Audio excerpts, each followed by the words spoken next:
Start.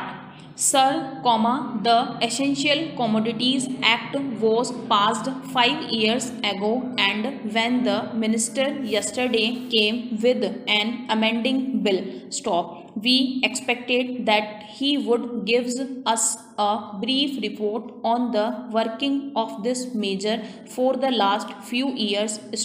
But unfortunately, we are kept in the dark in regard to the exact working of the act and the nature of the difficulties the minister is facing. Sir, as far as I know, many of the provisions of this enactment have been observed more in violation by his agents at the state level. The food minister may be very earnest, may be very able, and may be very anxious to see that the very provisions of the act are implemented in the most effective manner at the state level, but unfortunately his agents at the state level are not equally enthusiastic or equally anxious to observe the provisions of this enactment. The most important objectives of this enactment are to control the supply and distribution of commodities and to maintain a stable price level. In regard to both these aspects, I am afraid that the government has failed to realize the objectives in view. Some time passed when there was scarcity of food grains, attempts were made to make procurement from certain wholesale merchants and from rice mills. In my own state, I know of many instances of such procurement where, after making known that certain things had to be done and certain steps had to be taken by the merchants community, nothing was done later on by the government, when they found that these very orders of the government were violated. As a result of the violations, there was a consequent rise in the prices of food grains. In respect of other commodities like iron and steel, paper, etc., we see a lot of speculative activities, but the provisions of the act have not been brought to bear on them. Perhaps, no case of precaution was launched against those people who contravenced and the various provisions of the act.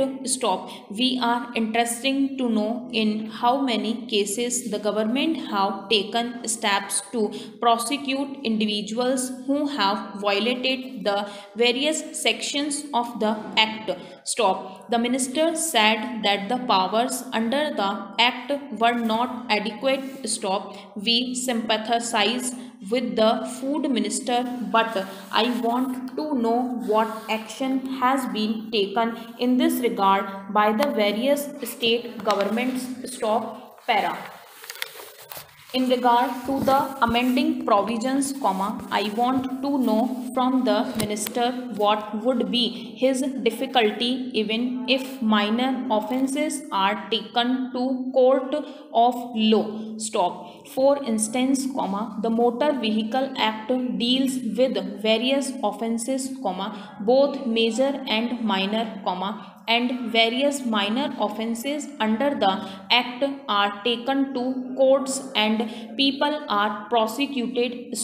What is the difficulty in taking these cases of a minor nature of courts of law? Question mark. There, the people will have some safety that they will get a hearing, and if the offences are really offences, then they would be prosecuted. otherwise, they will be acquitted. Stop. Here, the minister says that there should be a security deposit. Stop. If there is a violation of a particular provision of the enactment, then the executive authority will have the power either to confiscate a part of the amount or the whole of the amount. Stop. We are clothing the executive authority with more powers. Stop. I do not goes giving powers to the executive authority, provided they are used properly and effectively, and in a most fair manner. Stop. But unfortunately, there have been discriminations, apart from the ineffectiveness of the various provisions. Stop. Wherever these provisions were used, there had been discriminatory use of these provisions against a few or in favor of a few. Stop. Normally, when officers are clothed with more powers, there is large scope for corruption, I feel that it would be desirable to avoid such malpractices, and it would be desirable, I think, that even for minor offences the parties should have a chance to defend their actions. Stop. I do not think that this problem of dealing with minor offences will become complex or complicated in any way. Stop. If we take them to courts of law. Stop. I want a reply from the minister in what way he is suffering from a handicap in dealing with minor offences or offences to a technical nature. Stop. Para. The honorable member made to the point that even if this thing was acceptable to the House, he did not know what amount would be demanded as security. Stop. So, the minister should tell us what amount is normally expected from a licensee in all cases and what the offences are which are of a technical or minor nature which he has in view. Stop. We are not told which are major offences and which are minor offences. Stop. Clarifications on these points are necessary. Stop. Para.